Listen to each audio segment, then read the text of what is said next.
seguramente el lunes, para poder terminar bien lo que nos queda. Ya a partir del martes viene otro profesor, ¿ok? Ya estamos terminando igual. Sí, no falta mucho, falta poco. Bueno, nosotros estábamos con sentencia de remate, ¿se acuerdan? Que llegamos hasta ahí. Hablamos de cómo que hacía cosa juzgada en sentido formal, ¿sí?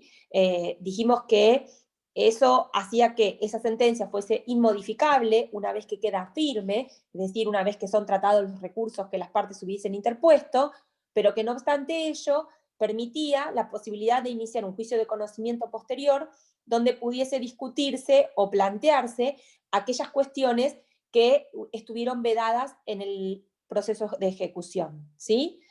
En ese caso, hablamos de que qué cosas podríamos plantear en este juicio ordinario posterior. Bueno, podríamos hablar con relación a cuestiones que tengan que ver con la causa de la obligación, cuestiones que tengan que ver con la formación del título, la composición también del título podríamos discutir en este juicio ordinario posterior, la existencia de vicios del consentimiento, ¿sí? Son todas cuestiones que podríamos plantear en este otro proceso. En cuanto al contenido de la sentencia de trance y remate, dijimos que si bien no necesariamente tiene que tener todos los requisitos del artículo 163, en la medida en que se hubiesen opuesto excepciones, la sentencia tiene que sí expresar los fundamentos por los cuales se aceptan o se rechazan estas excepciones. A su vez, tiene que tener la parte dispositiva, ¿sí? Y tiene que, en su caso, si corresponde, regular honorarios y pronunciarse acerca de las costas. O sea que, si bien, como decimos, no necesariamente tiene que tener todos los requisitos del 163, sí tiene que ser una sentencia fundada en la medida en que se traten cuestiones relativas a las excepciones. De lo contrario, ustedes van a ver que en el caso de que se hubiesen opuesto excepciones, la sentencia de trance y remate directamente va a mandar a llevar adelante la ejecución con relación al monto que se hubiese demandado, con relación al título, y nada más.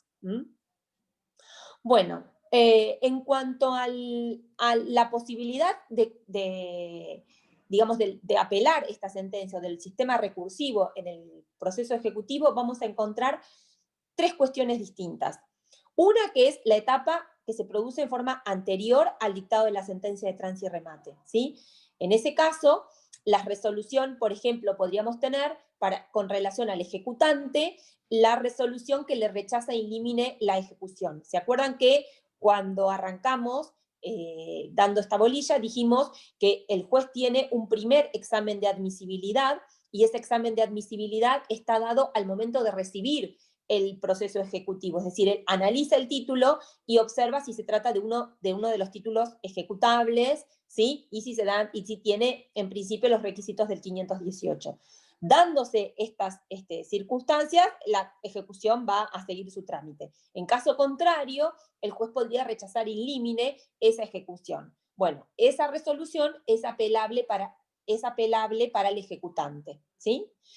El resto de las resoluciones que pudiesen darse durante la sustanciación del proceso ejecutivo son y que resultaren apeladas o apelables por las partes, lo serán con efecto diferido, ¿sí? O sea que en el primer caso, cuando es el ejecutante el que le rechazan in limine, obviamente en ese caso es con efecto suspensivo, ¿sí? Pero en el caso de las resoluciones que se dicten durante el transcurso del proceso son con efecto diferido.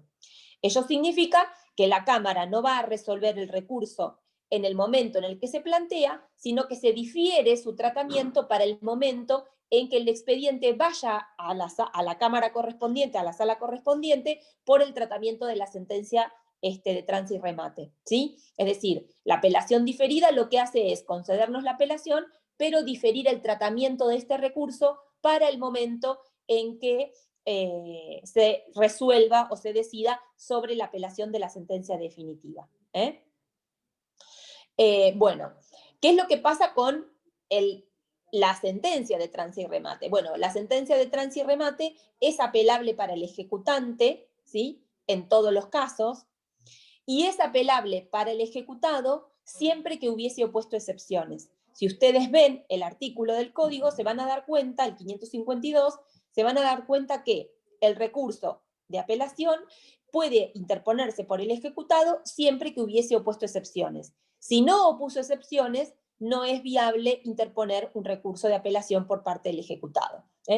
Y si leen el artículo 552, van a ver que dice, si hubiese opuesto excepciones, o sea, siempre hablamos de lo mismo, si abierta, digamos, si se hubiesen sido rechazadas in limine esas excepciones porque no son de algunas del 542 o porque no han sido acompañadas de la prueba correspondiente, si se hubiesen tratado como de puro derecho esas excepciones, es decir, si no se las hubiese abierto a prueba, y aún cuando se las hubiese abierto a prueba y hubiesen sido rechazadas. Como vemos, por eso repito, que en todos los casos habla de la oposición de excepciones por parte del ejecutado para que resulte viable la apelación. Ahora vamos a ver cómo se da esa apelación. Y en cuanto a los recursos que pudieran corresponder después, es decir, aquellos que tienen que ver con el cumplimiento de esa sentencia de trance y remate, o cuando hablamos de la etapa de ejecución propiamente dicha, el ejecutado básicamente por el artículo 591 no puede apelar nada. ¿Por qué? Y porque dice que serán inapelables a las resoluciones que se den durante el trámite de ejecución forzada para el ejecutado. Esta limitación, digamos, no la tiene el ejecutante, no tiene esta restricción apelatoria el ejecutante.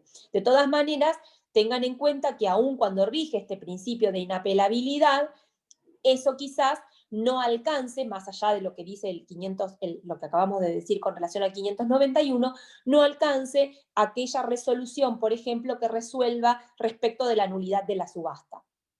Jurisprudencialmente se ha permitido la apelación del trámite que decide la nulidad de la subasta por parte del ejecutado. Pero igual ahora eso lo vamos a ir viendo a medida que avanzamos. Bueno, ¿cómo se concede el efecto dijimos, en la primera etapa, antes de la sentencia de trance y remate, se conceden con efecto diferido, ¿sí? Respecto de la sentencia de trance y remate, el recurso se concede en relación, ¿sí? Y con efecto suspensivo, excepto que el ejecutante diese fianza de responder por los perjuicios que se ocasionaren, ¿no? Para el caso de que esa sentencia resulte revocada. En esas condiciones, el ejecutante puede cambiarle el efecto al recurso y pasar de ser suspensivo a ser devolutivo.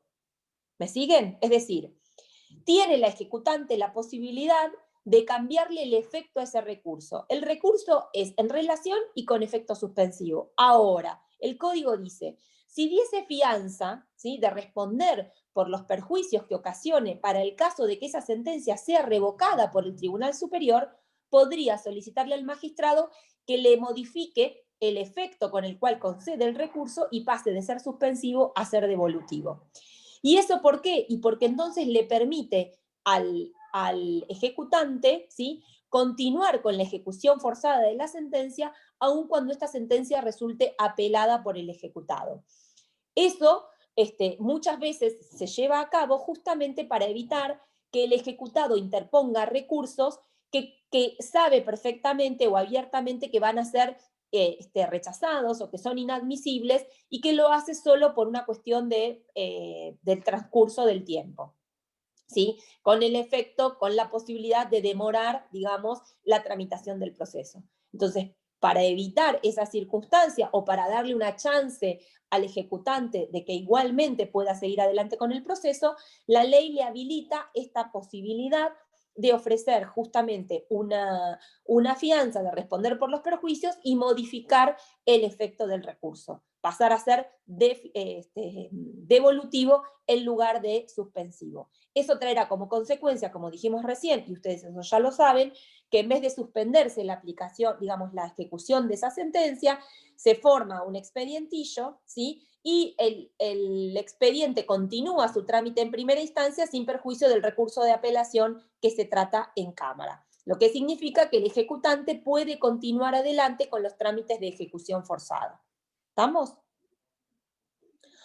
Bueno, eso en cuanto a la apelación. Una vez que dijimos la clase pasada que el expediente, digamos, supongamos que no pasó esto y que efectivamente el recurso se concede con efecto suspensivo, bueno, el expediente irá a la Cámara a los efectos del tratamiento de la apelación y una vez que resulte confirmada o se modifique en alguna circunstancia, el expediente vuelve a primera instancia para su ejecución. ¿Eso por qué? Porque dijimos hace un ratito que es difícil interponer recursos extraordinarios contra la sentencia del juicio ejecutivo justamente porque hace cosa juzgada en sentido formal y entonces, digamos, no tiene el carácter de sentencia definitiva al que la Corte le permite, digamos, la interposición de recursos extraordinarios.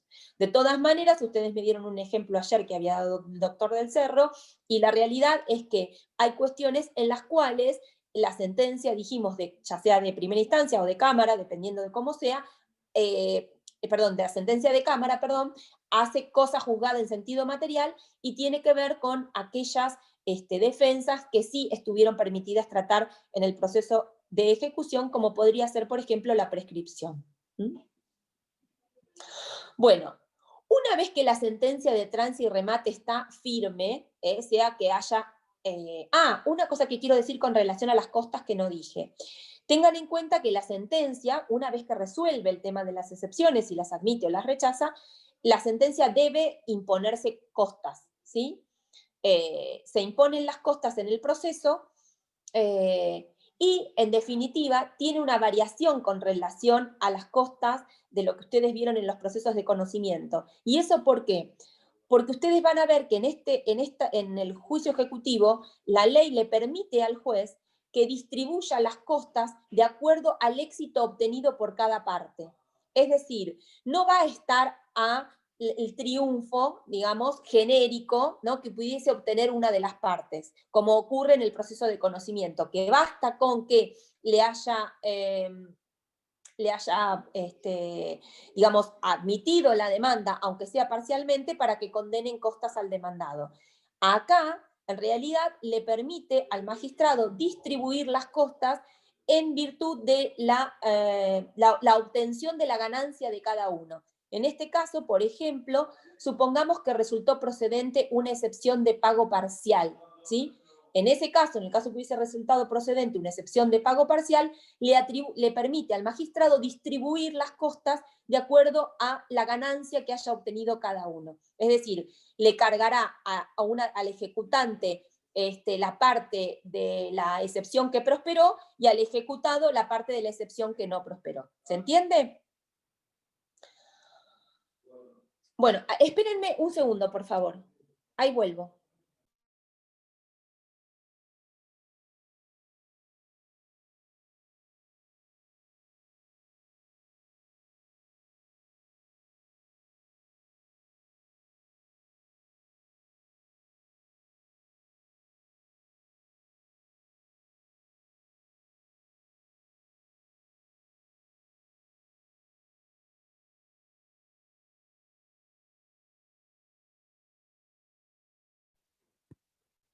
Ya volví, perdón. No, estaba haciendo que hagan un poco de silencio porque me daba cuenta que les estaba retumbando todo a ustedes ahí o no.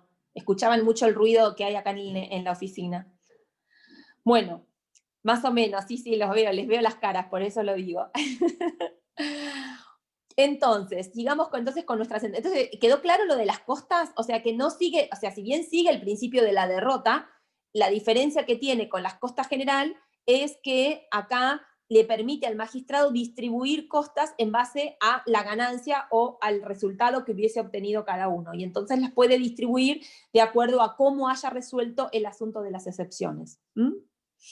Bueno, hasta acá se acuerdan que hablamos de que en el proceso ejecutivo no era necesario o no era necesario hasta determinado momento la existencia de un embargo respecto de bienes. ¿Se acuerdan que dijimos que el embargo podía existir o no? Digamos, sí. Era conveniente que existiera, ¿no? Era conveniente, ¿por qué? Y porque dijimos que en la medida en que tenemos un embargo, vamos a estar seguros o tranquilos de que vamos a poder proceder a realizar esos bienes y con el resultado de esos del precio obtenido, pagar en definitiva la sentencia que se hubiese dictado en el proceso. En la medida en que no tenemos bienes embargados, esa circunstancia no va a ocurrir, pero eso no nos privaba, ¿sí?, de continuar adelante con el trámite del proceso ejecutivo hasta qué momento, hasta este momento, es decir, hasta que la sentencia dictada en el proceso ejecutivo pasó en autoridad de cosa juzgada, es decir, no es posible interponer recursos contra ella, ¿sí? Entonces, en la medida en que la sentencia pasó en autoridad de cosa juzgada, necesariamente para continuar tenemos que tener dictado una medida cautelar, un embargo. En la medida en que no tenemos un embargo trabado, lo que vamos a hablar de ahora en adelante no podría llevarse a cabo. ¿Sí? Bueno, hablamos de cómo se realizaría el embargo, ¿se acuerdan? Dijimos que la forma de la traba del embargo se va a diferenciar de acuerdo a qué tipo de bienes hubiésemos embargado o podamos embargar en este momento. Vuelvo a decir, esta situación que vamos a hablar ahora se plantea siempre que haya bienes embargados. Si no, nuestro trámite del proceso ejecutivo terminó con que la sentencia pasó en autoridad de cosa juzgada. Y ustedes podrán trabar otro tipo de medidas cautelares si no conocen bienes del deudor, como por ejemplo, ¿cuál? A ver si alguien sabe. Si no conozco bienes del deudor y llegué hasta la inhibición, ¿o no? ¿puedo hacer algo? El sueldo. La inhibición, ¿no? Sí, exacto. No sé quién habló. ¿Hola? La inhibición general de bienes, decía yo, pero no sé. Hola, ¿se me escucha? No. Eli, se te escucha robotizada, ¿sabes? Y la profe se salió de la conversación. No anda bien internet. A esta hora a mí tampoco, chicos. No sé si a todas nos pasa. No tengo internet. Estoy con los datos. Profe se salió y volvió a entrar, ¿sabes? No escuchamos nada. Bueno, volvamos a decir, hablamos de que yo pregunté si una vez que llegamos a este estadio procesal, digamos, con la sentencia de tránsito y remate que pasó en la autoridad de cosa juzgada, yo les dije, no podemos seguir adelante el proceso con la etapa de ejecución propiamente dicha porque no tenemos bienes embargados. ¿Hay alguna otra medida que podíamos tomar? Alguien me escribió ahí. Inhibición, ¿no? ¿Qué podemos hacer? Inhibición. Claro, la inhibición general de bienes. Exacto. Podríamos optar por la inhibición general de bienes, que si bien ustedes, si ya lo vieron, van a ver que dice ahí quiebra, me pregunta Daniel. Si podés solicitar la quiebra, ¿me estás preguntando? ¿Con el crédito? Sí. Mira, Daniel, el asunto de solicitar la quiebra, vos vas a tener otro inconveniente. Yo le embargaría el sueldo, claro, pero ahí tenés para embargar, Ayelén. En ese caso, vos estás conociendo la posibilidad de que exista un bien, en este caso dinero en efectivo, que cobra a partir de la percepción de su salario, y entonces no distaría mucho de lo que estamos hablando. No deja de ser un bien. En ese caso, el salario, pero no deja de ser un bien. ¿Y en cuánto es embargable el salario, saben?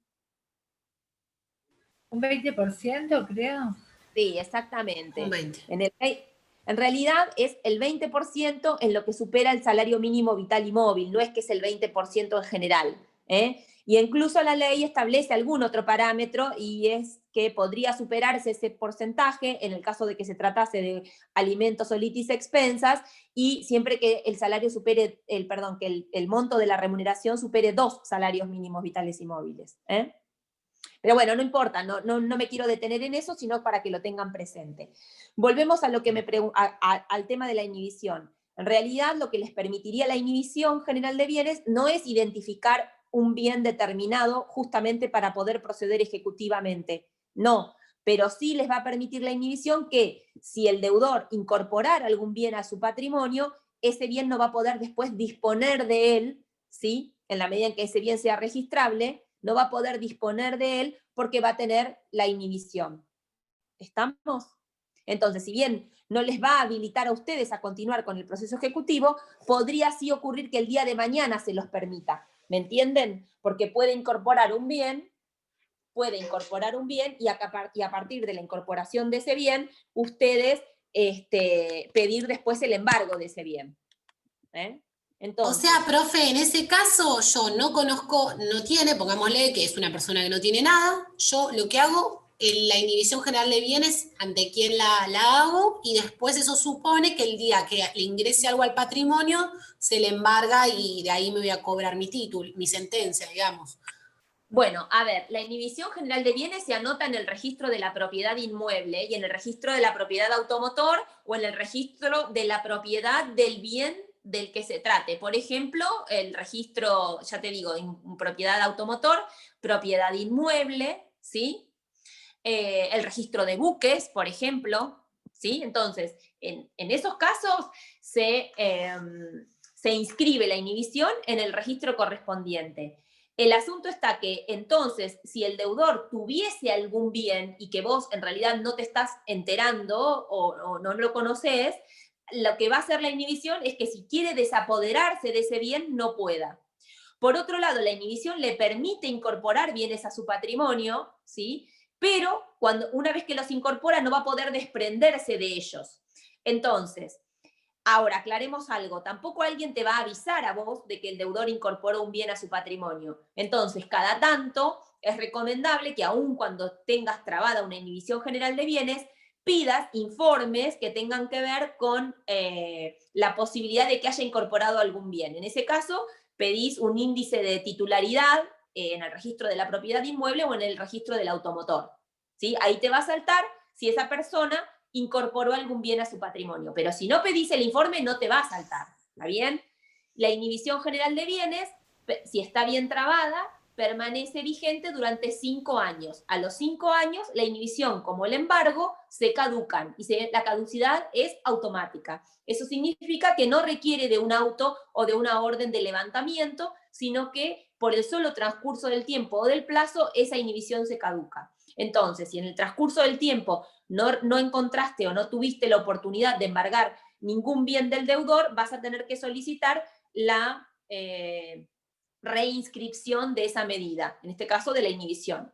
Lo mismo ocurre con el embargo, o sea, si vos trabaste un embargo y los trámites, por ahí este juicio del que estamos hablando no es una ejecución derivada de un título o de un instrumento creado por las partes, sino que es un instrumento judicial, como podría ser una sentencia. Tal vez vos el embargo lo trabaste al momento de iniciar el juicio de conocimiento, ¿sí? Y pasaron varios años hasta que tuviste sentencia de primera instancia, sentencia de cámara y estás ejecutando. Bueno, lo mismo que estamos diciendo con relación a la inhibición aplica al embargo con relación a la caducidad.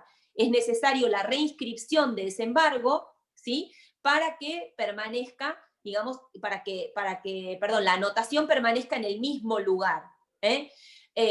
Si no, el embargo también se caduca, la inscripción se caduca a los 5 años. ¿Estamos? Profesora, 2 preguntas. Dale. La primera es, también en este caso que no se puede ejecutar, ¿se anota en el veraz o no tiene nada que ver? Eso por un lado. Y por otro lado es, en caso de que haya caducado y que no se haya pedido la reinscripción, ¿hay alguna manera de subsanar esto o al piste perdiste? La realidad, vamos a la primera pregunta. La primera pregunta es si se puede inscribir, me dijiste, en el veraz, por ejemplo. No tiene nada que ver. Es un registro completamente distinto una cosa de la otra. ¿Sí? Y la segunda pregunta era si la inhibición...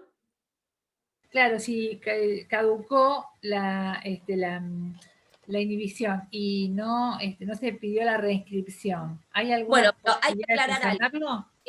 Si bien comparten la inhibición y el embargo, la misma cuestión con relación a con relación a la caducidad, es decir, que caducan a los 5 años de su inscripción, hay una diferencia sustancial y tiene que ver con la esencia de la medida, y es esta. La inhibición no crea preferencias. Es decir, no importa si vos la anotás en primer lugar, en segundo lugar, en tercer lugar, no te crea ninguna preferencia al cobro, ¿sí? Como no afecta a ningún bien determinado, no crea preferencias. En cambio, el embargo sí. Por eso, acá resalto, ¿qué te podría pasar si vos no reinscribís una inhibición general? Que al no reinscribirla, si la persona incorporó algún bien a su patrimonio y esa inhibición está caduca, él pueda vender esa cosa. Eso te va a pasar, ¿sí? Pero que vos la reinscribas no significa que te da una preferencia. En cambio, el embargo sí tiene esa modalidad. El embargo crea preferencia al cobro respecto del resto de los acreedores embargantes. Es decir, vayamos a un ejemplo. Yo inicio un proceso y embargo un automotor. Y mi embargo es el primero que entra en el registro del automotor respecto de ese bien. Es decir, yo ocupo el primer lugar como embargante, ¿sí? Como ese deudor es un deudor bastante libertino, vamos a usar esa palabra, tiene otras deudas y entran otros embargos con posterioridad. Hay una persona que embargó en segundo término, otro proceso ejecutivo que embargó en tercer término, ¿sí? Entonces vos, si pedís un informe de dominio, vas a ver que respecto de ese automotor te aparecen 3 embargos distintos, uno en primer lugar, otro en segundo y otro en tercero. ¿Qué pasa si yo no reinscribo mi embargo dentro de los 5 años? Voy a perder ese lugar que tengo exactamente. O sea, el juez me va a volver a dar el embargo y voy a volver a trabar ese embargo, pero voy a la cola. Si tenía el primer lugar, voy a pasar a ocupar el tercero, porque el que estaba en segundo ocupa el primero y el que estaba el tercero ocupa el segundo. Te pone 20 alarmas ese día, ¿o no, profe? Claro, para evitar que les pase eso, ustedes tienen que reinscribir el embargo antes de que se caduque. Porque encima, como la caducidad es automática, si el embargo, la reinscripción llega un día después, pierde el lugar. Entonces, 4 años y medio, transcurridos 4 años y medio, ustedes tienen que pedir la reinscripción de ese embargo. ¿Para qué? Para poder ocupar el mismo lugar que tenían, ¿sí?, en la sucesión de embargos, si es que hay otros embargos. La cuestión también es, en el caso de la inhibición, no crea esta preferencia. Es decir, no es que el que inhibió primero va a cobrar primero. El embargo sí. ¿Sí? De hecho, cuando se subasta, ahora vamos a ver qué pasa con la subasta, cuando se subasta un bien, se libran oficios al resto de los acreedores embargantes para que sepan que se va a subastar la cosa y en todo caso su derecho lo tienen que venir a hacer valer sobre el producido de la subasta. Y entonces el juez va a ordenar que cobra primero el que embargó primero, cobra segundo el que embargó segundo, cobra tercero el que embargó tercero. Entonces el que embargó tercero quizás no le alcance para cubrir su crédito, por ahí apenas se alcanza para el primero. ¿Entienden por qué? ¿Sí? ¿Quedó claro? La inhibición, al no afectar ningún bien en especial, no crea esa preferencia. ¿Se entiende? La inhibición no crea esa preferencia. Si bien sí tiene la aplicación del mismo instituto relacionado con la caducidad. Lo que va a pasar con la inhibición, si se les caduca, es que si el deudor incorporó un bien, ¿sí? Primero en el tiempo, mejor en el derecho. Así es, Agustina. Si incorporó algún bien, lo va a poder vender, lo va a poder disponer. ¿Por qué? Porque cuando uno vende un bien registrable, el escribano o quien esté realizando el acto, dependiendo de si es un bien inmueble o en el registro de la propiedad automotor, por ejemplo, les van a pedir un certificado de anotaciones personales y uno de dominio del bien. Y ahí va a saltar si ustedes están inhibidos o están embargados, o la cosa está embargada. Si están inhibidos, no lo van a poder vender. Y si están embargados, la misma circunstancia. Para poder venderlo van a tener que cubrir el monto del embargo. Por eso es que estas cuestiones se anotan en el registro. Se anotan en el registro porque para vender esas cosas necesariamente se pide un informe relativo a la inexistencia de anotaciones personales, en este caso de inhibiciones, y un informe de dominio para saber si está libre de gravámenes de embargo. ¿Sí? Bueno, igual no me quiero olvidar que uno de ustedes me puso, pido la quiebra. Y ahí yo le voy a hacer una salvedad, y es la siguiente. La quiebra, digamos, piensen ustedes que estamos en un juicio ejecutivo, y nosotros contamos acá, y dijimos acá, que en el juicio ejecutivo no se discute, ¿sí?, la causa de la obligación. ¿no? Ni la conformación del título, ni lo que las partes discutieron o tuvieron en cuenta al momento de celebrar el negocio jurídico. Cuando yo voy a solicitar la quiebra, voy a tener que dar esa explicación. Se lo digo para el que me lo preguntó. Es decir, no me basta solo con la sentencia de trance y remate ir a peticionar la quiebra, sino que para peticionar la quiebra voy a tener que explicar, ¿sí? Voy a tener que relatar hechos, porque la quiebra es un proceso muchísimo más, digamos, de una etapa de cognitiva mucho más grande que la del proceso ejecutivo. O sea que sí puedo, de acuerdo, la respuesta sería sí puedo, pero voy a tener que relatar los hechos y voy a tener que justificar esa deuda, digamos, y voy a tener que contar por qué lo tengo. ¿Se entienden? ¿Por qué tengo ese crédito? Voy a tener que relatar los hechos. ¿Mm? Bueno, seguimos con la sentencia. Estábamos con el tema del embargo. Dijimos que si no tenemos un embargo, no podemos continuar en adelante. Pensemos por un momento qué pasa si lo que embargamos fuese dinero, porque alguien ahí me dijo, hace un ratito hablamos de la posibilidad de que se embargue el salario, o le encontré una cuenta bancaria al deudor, ¿sí? Le encontré una caja de ahorro, una cuenta corriente, y le embargué los fondos existentes en la cuenta bancaria. Si los fondos que embargué son suficientes para cubrir el monto del crédito, lo que corresponde después del dictado de la sentencia de trance y remate y de que esta pasó en la autoridad de cosa juzgada, es que practiquemos liquidación. ¿Qué es practicar liquidación? Bueno, le corresponde en realidad, en primer término, al ejecutante que la practique, tiene 5 días para hacerlo, una vez que la sentencia de trance y remate se encuentra firme, ¿sí? Y esa liquidación va a comprender los rubros de capital, va a tener los intereses que se hubiesen fijado en la sentencia, ¿sí? Y va a comprender también los gastos causídicos que se ocasionaron con motivo de la tramitación del proceso. Ahí ustedes van a incluir seguramente lo relativo a la tasa, a la sobretasa de justicia, si tuvieron que pagar algún sellado, los gastos en los que tuvieron que incurrir para la traba de la medida cautelar, si tuvieron algún gasto, ¿estamos? Entonces, se van a incluir, dijimos, el capital, los intereses que surjan de la sentencia, más los gastos. De la liquidación que confecciona el ejecutante, se le corre traslado ¿a quién? Al ejecutado, por el mismo plazo de 5 días. Esa notificación es por cédula, ¿sí? ¿Y para qué? Para que revise los números, la liquidación practicada, y en ese caso el ejecutado puede simplemente impugnarla, ¿sí? Impugnarla y practicar y establecer los números que son correctos, ¿estamos?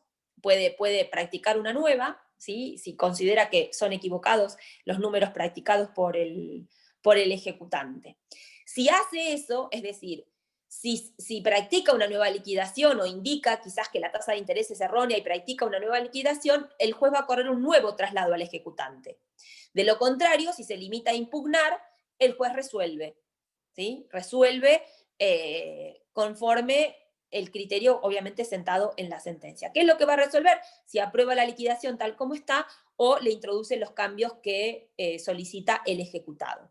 Tengan en cuenta que el juez no está atado en esta circunstancia a lo que las partes decidan. Es decir, si el ejecutante practica la liquidación y el ejecutado no dice nada, se lo notifican y dentro de los 5 días no manifiesta ninguna oposición, nada, eso no significa que el juez esté obligado a aceptar la liquidación practicada por el ejecutante. ¿Por qué no está obligado? Porque él podría modificarla en la medida en que considere que la liquidación tiene algún error material o que no se ajusta a los parámetros de la sentencia. Podría ocurrir que el ejecutante distraído, por ejemplo, le establezca una tasa de interés al crédito que no es el fijado en la sentencia. Bueno, aun cuando no tenga objeción de la otra parte, el juez no está obligado a considerar la liquidación practicada por el ejecutante, sino que puede introducirle los cambios que considere. Entonces, aprobada la liquidación, supongamos que hubo o no contienda, es indistinto, el juez aprueba la liquidación y una vez aprobada la liquidación, estando firme la aprobación de la liquidación, corresponde que se haga pago del crédito al ejecutante, con el dinero que se encuentra depositado en el expediente. ¿Estamos? Y así se termina el juicio ejecutivo. Sí. Esa sentencia entonces no es recurrible. La liquidación, Sí. sí es recurrible. Por eso dije cuando queda firme. Ah, bien, bien, bien. Es recurrible. La de la liquidación, me preguntás. Sí. Es recurrible. Por cualquiera de las partes. Ejecutado o ejecutante. Pero lo que quiero significar, tengan en cuenta esto, es que no es que necesariamente si el ejecutado no la impugna la liquidación, el juez debe aprobarla como está. No. El juez puede introducirle aquellas modificaciones que considere son relevantes o que son necesarias por no ajustarse la liquidación a los parámetros de la sentencia. ¿Mm? Y ese es recurrible. La aprobación de la liquidación es recurrible. La resolución que aprueba la liquidación. Perfecto. Es la última, esa es la última que hace el juez después que el ejecutante... Que no la hace el juez. La liquidación la practican las partes. El ejecutante o el ejecutado, dependiendo. Porque es el ejecutante primero, y si no lo hace, lo puede hacer el ejecutado, ¿sí? Para evitar la demora en el tiempo, digamos, y que cada día que pasa se le cobran intereses al ejecutado, ¿sí? Una vez practicada la liquidación y aprobada la liquidación, el juez, esa resolución es apelable. Firme esa resolución, se dispone el pago. Con el dinero que tenemos embargado. ¿Sí? Embargamos dinero. ¿Estamos? ¿Sí? Bueno, en realidad si embargamos dinero es lo más sencillo. ¿Está? ¿Por qué? Y porque, digamos, una vez que la sentencia de trance y remate pasó en autoridad de cosa juzgada, practicamos liquidación, esperamos a que la liquidación esté firme y se paga el crédito al acreedor. Digamos, es el trámite más sencillo. La cuestión, digamos, se pone un poquito compleja cuando lo embargado son bienes y entonces necesariamente tenemos que proceder a la subasta o a la realización de esos bienes para poder hacernos del dinero y cubrir con ese dinero el monto de la sentencia. ¿Sí? Bueno, tenemos que distinguir ahí cómo vamos a hacer la subasta dependiendo de qué tipo de bienes nos encontremos. Empecemos con la subasta de bienes muebles. ¿Sí? Bueno, entonces, estamos en el mismo lugar, o sea, con la sentencia de trance y remate firme, ¿sí? Si se trata de bienes muebles que no son registrables, o sea, que no están inscritos en ningún registro en particular, no se requiere ningún trámite previo, no hay trámites previos que realizar, sino que lo que va a solicitar el ejecutante es directamente que se realice el decreto de venta o auto de subasta. Es decir, si son bienes muebles no registrables, el ejecutante va a solicitarle al juez que decrete la venta de esos bienes o también llamado auto de subasta. Por el contrario, si se trata de bienes registrables, sí hay cosas que el ejecutante tiene que hacer en forma previa.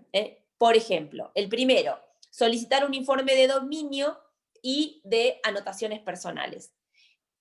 ¿Eso para qué? Para conocer lo que dijimos hace un ratito, para ver si el bien está efectivamente en cabeza o titularidad del demandado, del ejecutado en este caso, y a su vez para ver qué tipo de restricciones tiene el bien, es decir, si tiene otros embargos, si el ejecutado está inhibido en otro proceso, etc. ¿Por qué se piden estos informes? Porque ahora vamos a ver que en el auto de venta o en el decreto de venta de este tipo de bienes, el juez va a ordenar oficios o cédulas, dependiendo, en general oficios, de notificación a las partes, a los jueces que estén interviniendo en los otros procesos donde se hubiese dispuesto este embargo o esta inhibición. Por eso es que el ejecutante cumple en forma previa con el acompañamiento o en la petición de informe, tanto de dominio como de anotaciones personales. ¿Sí? Bueno, vayamos al decreto de venta, es decir, ¿qué contiene este decreto de venta? Lo van a encontrar en el artículo 558 del Código de Procedimientos, ¿sí? Entonces, la primera cosa que tienen que tener en cuenta es que este tipo de bienes se venden sin base, es decir, los bienes muebles no registrables se venden sin base. ¿Y cómo se venden? Al mejor postor, es decir, se venden a aquella persona que realiza la mejor oferta. El código dispone que esa venta se hace al mejor postor y al contado. Esto así porque ustedes piensen que con la anterior redacción del Código de Procedimientos, la subasta se realizaba en un lugar que podía, por ejemplo, ser el lugar donde se encuentren las cosas, o bien en algún lugar que disponga el martillero, y se subastaban en el momento, es decir, se exhibía la cosa, supónganse que lo que iban a subastar era un cuadro, se exhibía el cuadro, ¿sí? Y se escuchaban las ofertas que eran realizadas por los distintos postores que estaban en ese momento a viva voz, es decir, se realizaba la subasta en ese momento y en ese acto.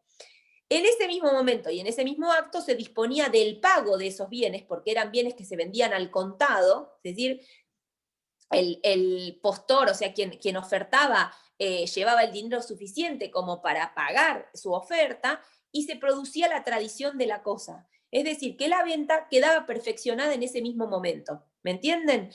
Se hacía la oferta, el martillero disponía cuál era la mejor oferta, adjudicaba en ese mismo acto y entregaba la cosa, es decir, hacía tradición. Con lo cual, la venta quedaba perfeccionada. ¿Sí?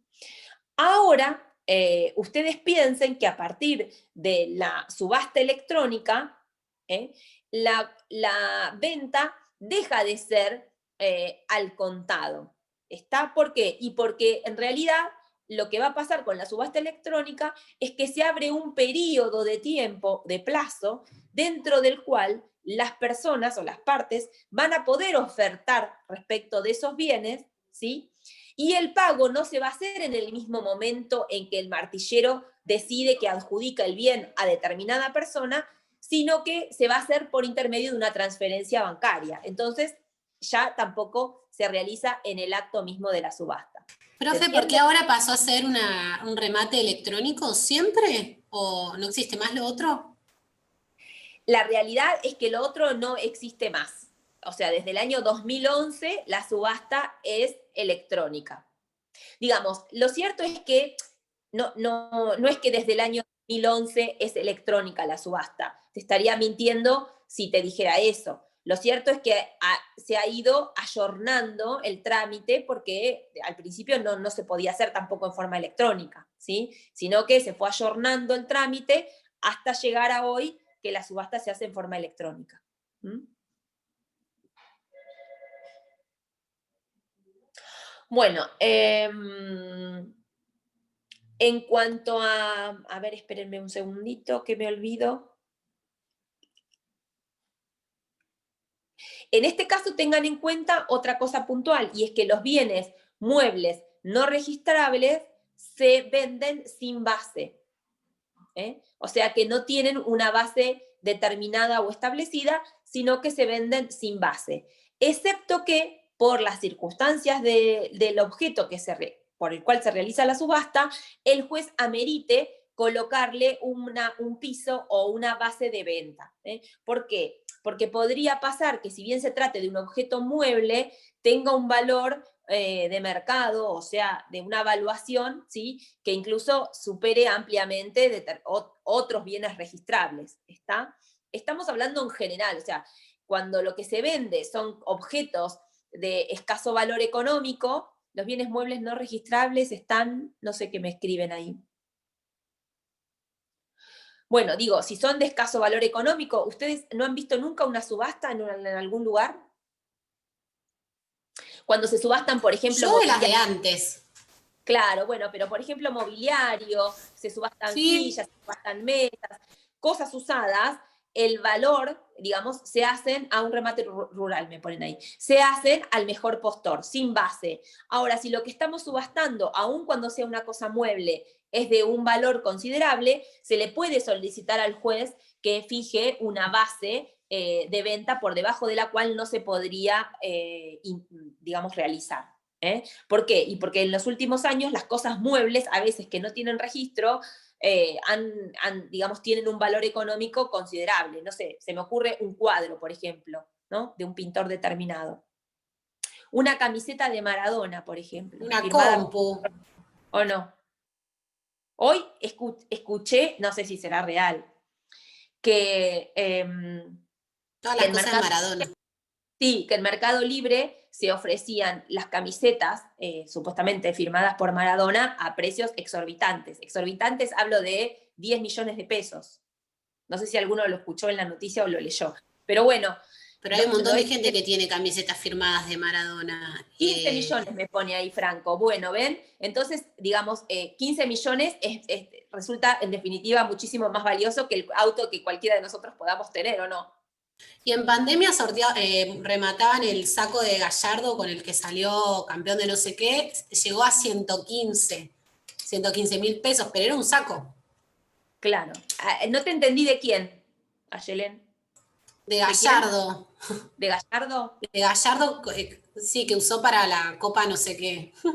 Claro. Bueno, ahí ven cómo un objeto mueble, como una camiseta, podría tener un valor económico que excede ampliamente el valor de un bien registrable. Bueno, en esos casos, ya no estamos hablando de una mesa o silla usada, se le podría se podría solicitar al juez, y seguramente lo hará, el hecho de fijarle una base por debajo de la cual la venta no se produciría.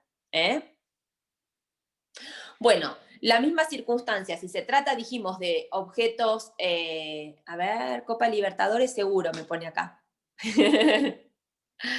Claro. Imagínense, perdón, volvamos a la casa, porque si no me voy a desconcentrar.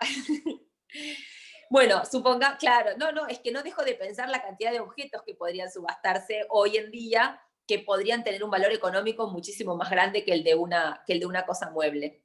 El saco ganador que utilizó, ¿quién? Marcelo Gallardo, sí. 270.000, acabo de googlear, profe, se terminó vendiendo a 270.000 pesos. Claro, sí, tal cual, sí. Pero imagínense, hoy en día hasta botellas de vino. Algunas tienen un valor económico considerable. Así que en esos casos podría solicitarse que se fije una base. Bueno, tengan en cuenta que lo que dispone la ley es que una vez que lo que va a disponer una vez que esté el decreto de venta es la necesidad de que se sortee un martillero, ¿sí? Ese martillero va a recaer seguramente en un martillero de los que se encuentra en la lista del juzgado, ¿sí? Y el martillero tiene que aceptar el cargo dentro de los 3 días. Tengan en cuenta también que es recusable por las mismas razones que puede recusarse a los jueces, ¿sí? Bueno, una vez que el martillero aceptó el cargo, y obviamente no fue recusado por ninguna de las partes, el martillero puede solicitar que se le entreguen las cosas que van a ser objeto de subasta. Para ese caso, si el martillero requiere que se le entreguen las cosas que van a ser objeto de subasta, el juez va a disponer o va a ordenar el secuestro de esas cosas. Es decir, acuérdense que cuando hablamos de embargo dijimos las cosas quedan en poder del deudor. Quedan en poder del deudor ¿hasta cuándo? Y hasta este momento. O sea, el deudor era nuestro depositario de esos objetos hasta el momento en que se lleva a cabo la subasta. Entonces, una vez que se presenta el martillero, puede solicitar, esa era mi pregunta. Bueno, ok, Daniel. Una vez que el martillero acepta el cargo, puede solicitar, digamos, el secuestro de las cosas. ¿Para qué? Para disponer, por ejemplo, la exhibición de esas cosas muebles en un lugar determinado. Es decir, podría fijarse en un lugar determinado la exhibición de cosas muebles. Si ustedes leen algún edicto el fin de semana, hago que lo lean. Bueno, en realidad ahora en pandemia no sé cuántas subastas habrá vigentes, pero si no, fíjense la publicación de un edicto que en muchos casos van a encontrar que el martillero dispone días y horas de visita, ¿sí? En forma previa a la apertura de la fecha de la subasta. ¿Eso para qué? Para que las personas que quieran puedan ir a observar o ver el estado en el que se encuentran las cosas y entonces después realizar las ofertas vía online. Eso quizás no pasaba antes porque el martillero las subastaba en el mismo lugar en el que se encontraban las cosas, o en el lugar, perdón, donde en definitiva él las llevaba, pero las exhibía en el acto de la subasta. Como ahora la subasta es electrónica, puede disponerse, digamos, la exhibición de esas cosas en determinado día y horario.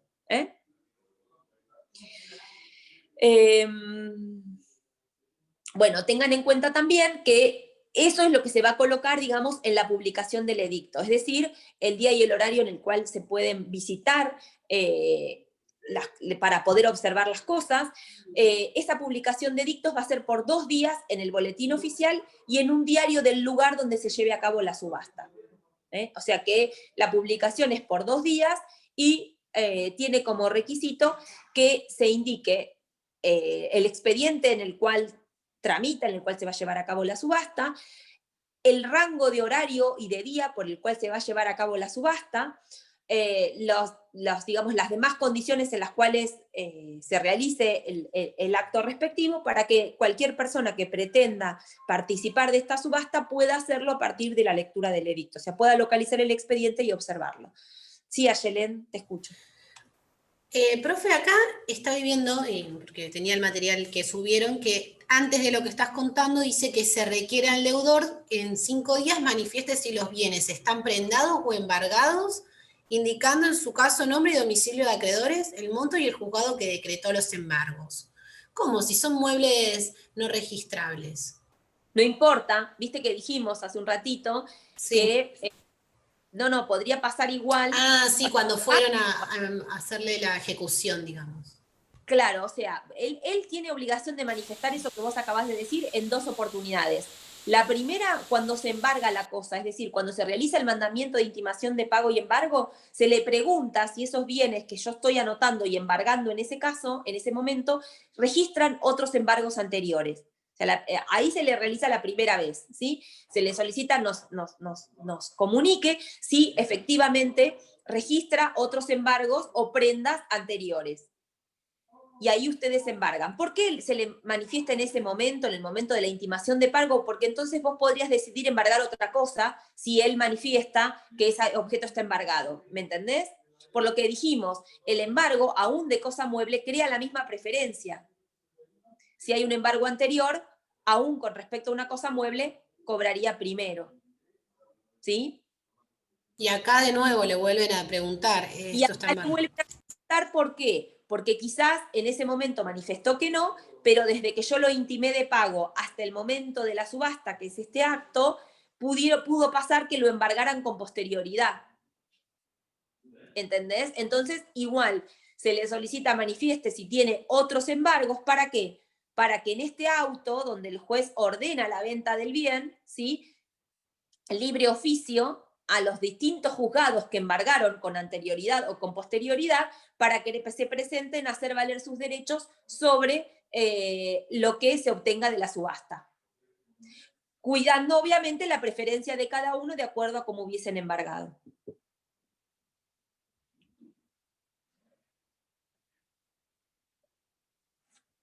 ¿Sí? Bueno, entonces, perfecto. ¿Cómo se lleva a cabo la subasta? Bueno, acá dijimos recién, no depende entonces de la asistencia personal de los oferentes a ningún lugar particular, pero sí es necesario que quienes pretendan ofertar en una subasta judicial se anoten en un registro de postores o de oferentes que lleva a cabo, digamos, o que existe en el portal de la Suprema Corte. Es decir, hay un registro de oferentes en los cuales se indican datos personales que tienen que ver con la persona, los nombres, los DNI, domicilio, mail, etc. Y a partir de anotarse en ese registro de oferentes es que pueden participar de una subasta judicial. Entonces, si bien no se requiere la presencia personal de la persona que va a ofertar, sí se requiere que esté inscrito como oferente en la página de la Suprema Corte. Entonces, es un trámite sencillo que cualquier persona puede realizar, pero lo digo para que entiendan que no es que directamente yo veo una subasta en un edicto y el día y la hora pretendo entrar y participar. No, para poder entrar tengo que antes, no son como los de Facebook. Bueno, voy a hacer una acotación. En realidad, ninguno es tan, no sé cómo es el de Facebook, pero la otra vez me pasó que yo quise participar en una subasta. ¿Alguno participó alguna vez en una subasta, por ejemplo, de automotores? Bueno, hay una página, los invito a que la miren, que se llama denarvaez.com, ¿sí? La cual subastan, por ejemplo, autos usados o autos de compañías. Vieron que muchas veces las compañías grandes, no sé si me ocurre Telecom, Telefónica, YPF y demás, cada tanto tiempo modifican toda su flota automotor. Y los autos que tienen en uso en ese momento, tengan mucho uso o poco uso, los sacan a subasta. Bueno, las subastas se realizan en estos portales, como por ejemplo de narvaez.com. Ya en este tipo de subastas, aun cuando no es una subasta judicial, es una subasta privada, ¿sí?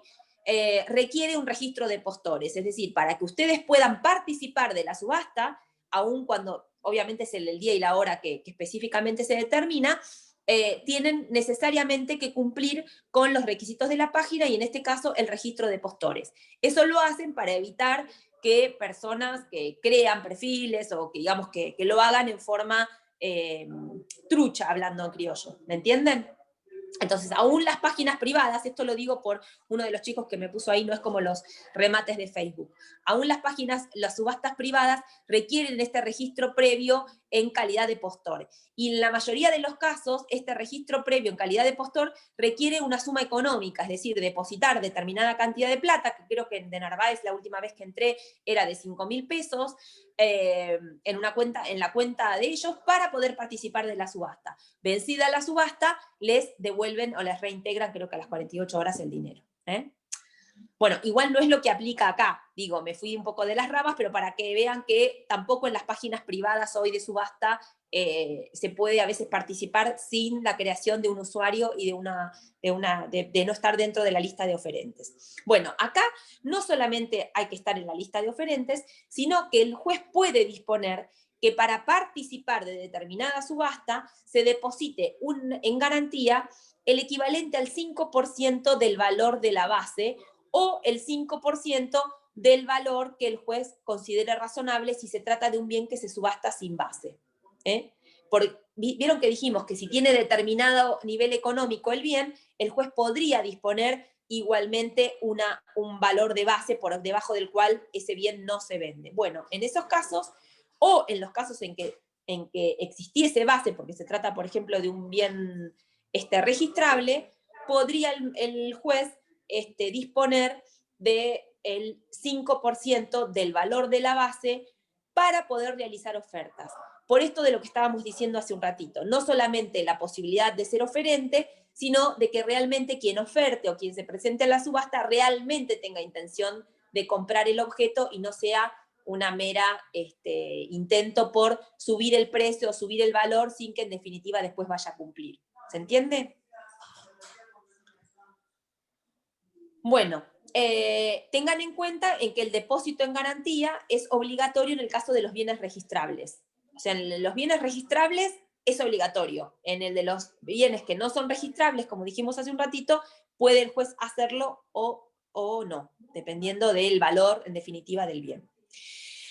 Bueno, después, finalmente tengan en cuenta que el acto de la subasta, en definitiva, no es un acto único, es decir, no es que se celebra un día determinado, en un momento determinado, sino que se abre una ventana, un periodo, en el cual los oferentes pueden realizar ofertas e incluso pueden mejorar la suya. Es decir, lo mismo que ocurría a viva voz en el acto de la subasta, se hace, pero en determinada cantidad de días. El código dispone 10 días hábiles, dentro de los cuales, en ese lapso, se llevan a cabo las ofertas. Es decir, uno puede realizar una oferta y esperar a ver qué pasa, y puede incluso mejorarla a medida que se van realizando o se van recibiendo otras ofertas.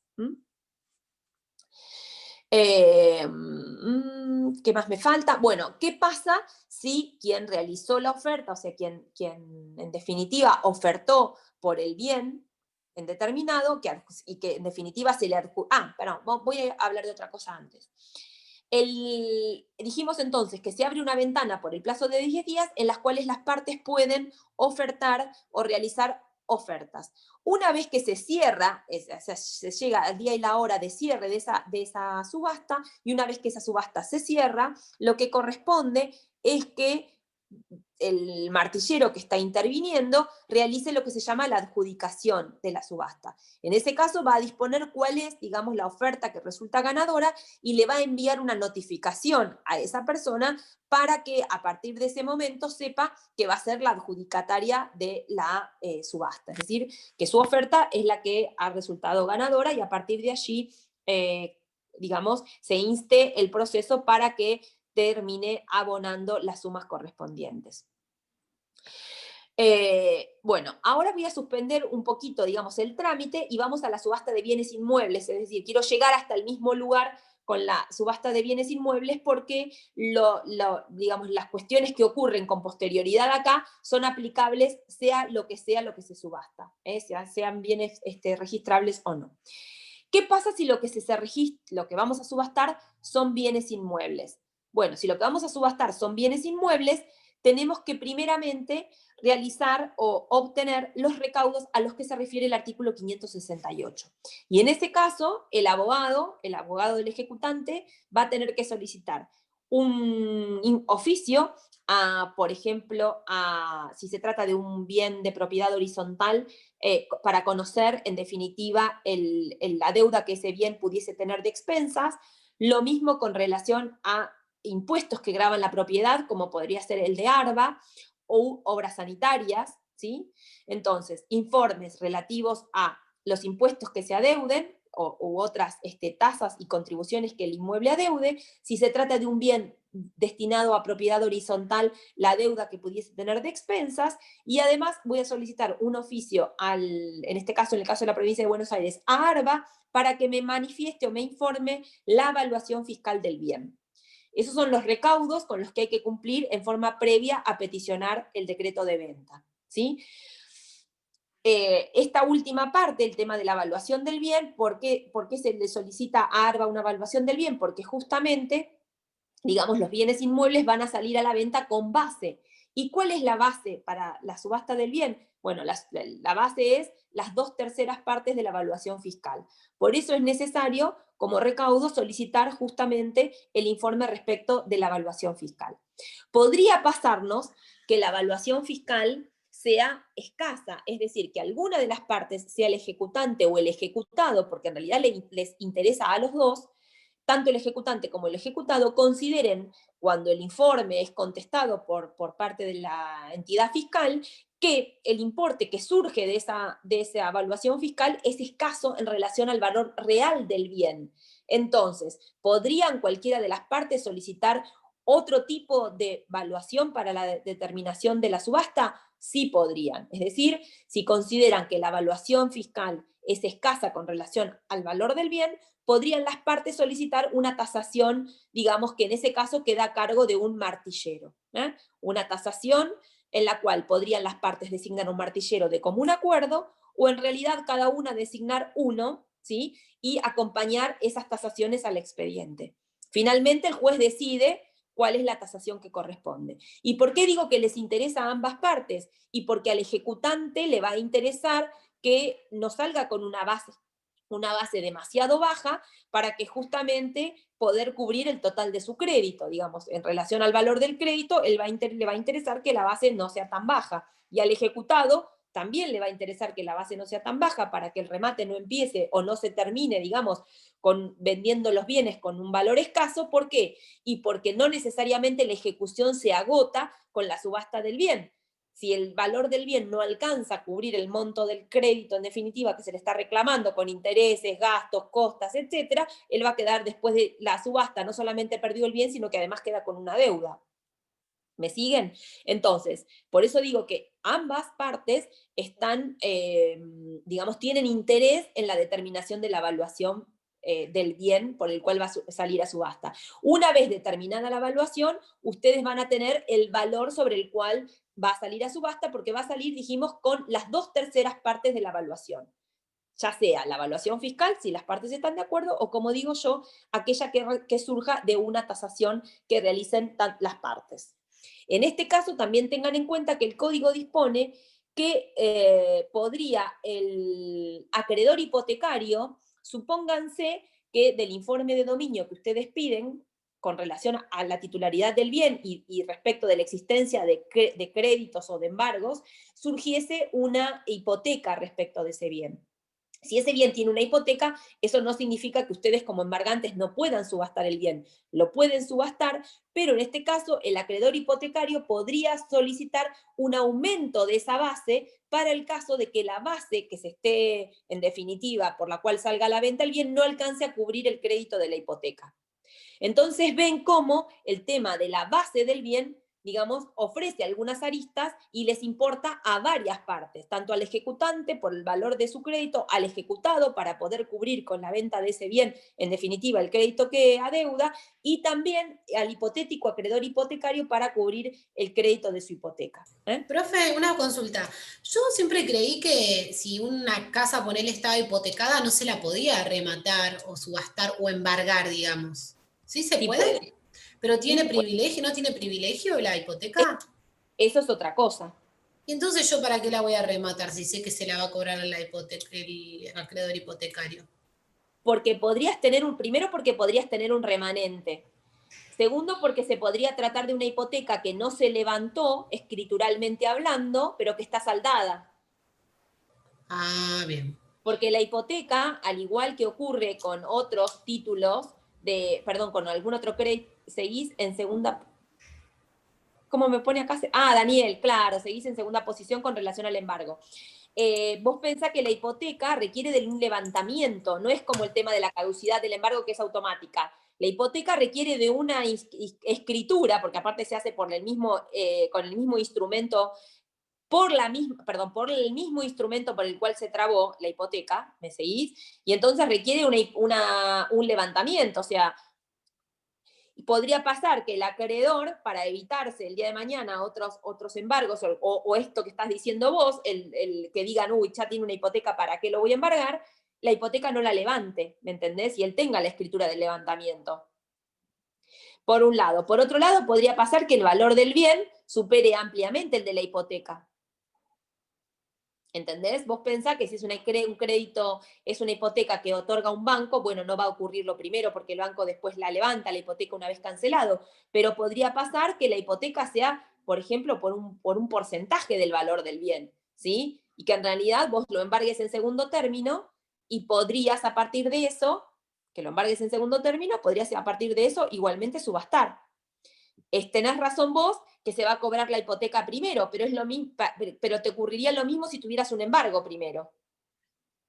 Después vamos a ver que aún cuando vos fueras, evitemos la hipoteca porque en realidad la hipoteca no crea preferencia, tiene un privilegio que es de distinta naturaleza, ¿sí? Pero no me quiero meter en eso. Pero supongamos que tenés 2 o 3 embargos. El tercer embargante le conviene igualmente seguir adelante por ahí y subastar el bien. ¿Por qué? Porque aquellos gastos o costas que se generen con motivo de la realización de la subasta tienen preferencia al cobro respecto de cualquier crédito. Es decir, cuando después de practicada, digamos, cuando se termina la subasta del bien y el juez ordena lo que se llama la determinación de las preferencias, es decir, quién cobra primero, quién cobra segundo, quién cobra tercero, el primer escalón, el primer ítem, ¿saben quién lo va a ocupar? ¿Qué va a ocupar el primer ítem? No, la hipoteca no, Daniel. El que trabó el embargo primero, profe. No. La justicia. No. ¿Las costas y honorarios? No. La justicia. No, pero no las costas y honorarios en general. No. Las costas que si hubiesen, o gastos ocasionados con motivo de la subasta. ¿Me entendés, Ayelén? ¿Por qué? No, todos los gastos del proceso no, Daniel. Los ocasionados con motivo de la subasta. ¿Por qué? Porque en realidad yo estoy realizando, pues supongamos que realizo yo la subasta y soy tercer embargante, ¿sí? Y yo realizo la subasta. En realidad, yo estoy poniendo plata de mi bolsillo para publicar edictos, pedí los informes y los certificados de dominio, estoy librando oficios a otros jueces embargantes que por ahí son de otra jurisdicción y eso me sale plata a la diligencia, para que en definitiva cobre otro primero. Entonces la ley, para evitar eso, ¿sí?, le permite recuperar el costo primero al que realizó la subasta, porque en realidad es en beneficio de la masa. ¿Entendés? Entonces, eso hace que el tercer embargante le convenga por ahí subastar, porque él sabe que los costos que la subasta le generen los recupera él primero que nadie. Y si no hace nada, no tiene ninguna posibilidad de cobrar. Pero si hace, por ahí el bien es de un valor que le conviene, se logra cobrar el primer crédito, el segundo, y aunque no alcance para cubrir el tercero completo de él, algo cobra e igual los gastos los repone. ¿Se entiende por qué? Claro, ¿Sí? profe, y se va sacando gente de encima. No, pero más allá de eso, digo, suponete que el bien, tenés un crédito por 20, otro por 20, y el mío también es por 20, y el bien se subasta en 60. Sí. No va a alcanzar para cubrir a todos. ¿Por qué? Porque primero van a ir los gastos de justicia, pero entonces yo por lo menos voy a cobrar los 5 que gasté por realizar la subasta, después va a cobrar el primer embargante, el segundo embargante, y a mí me van a quedar 15 para cobrar, ¿me entendés? No voy a llegar a cobrar los 20 que tenía, pero tampoco estoy poniendo plata de mi bolsillo, porque la plata que puse para la subasta la estoy recuperando. Entonces, primero que nadie van a ser los gastos judiciales ocasionados con motivo de la subasta, para que entonces cualquier acreedor, sea privilegiado, sea que tiene un privilegio, o cualquier acreedor que tenga una preferencia, embargante, ¿sí? Le hace embargante, pueda realizar la subasta. No es que, porque si no, el pobre embargante que queda en tercer término tendría que esperar a que el que embargó primero subaste. Y si el que embargó primero no subasta, ¿me entendés? Entonces, el que embargó segundo puede subastar, o el que embargó tercero puede subastar. Puede subastar cualquiera de los tres. ¿Está? ¿Y cuál va a ser la condición? Que va a percibir primero, digamos, los gastos ocasionados con motivo de la subasta. Entonces, lo primero que va a hacer el juez es disponer el pago con lo que se obtuvo de esos gastos, los que tienen que ver con, vuelvo, publicación de edictos, honorarios de martillero, ¿sí? Porque en definitiva esa actividad procesal los benefició a todos. ¿Está? Pero por eso digo, no las costas generales del proceso, sino aquellas que tienen que ver con la subasta. ¿Estamos? Bueno, entonces, estamos en la evaluación fiscal. ¿Entendieron cómo es el tema de la evaluación fiscal? Si una vez cumplidos estos recaudos, es decir, una vez que investigué el tema de deudas de impuestos, tengo el certificado con relación a las deudas de expensas, y tenemos también el tema de la evaluación fiscal, el juez va a ordenar el auto de subasta o decreto de venta. En ese caso, el contenido del decreto de venta va a ser el siguiente. El primero, la orden va a ordenar que se vende en subasta pública ese bien, ¿sí? Por otro lado, establece la base. Acuérdense, las 2/3 partes de la evaluación fiscal o de la tasación que se hubiese realizado en el expediente.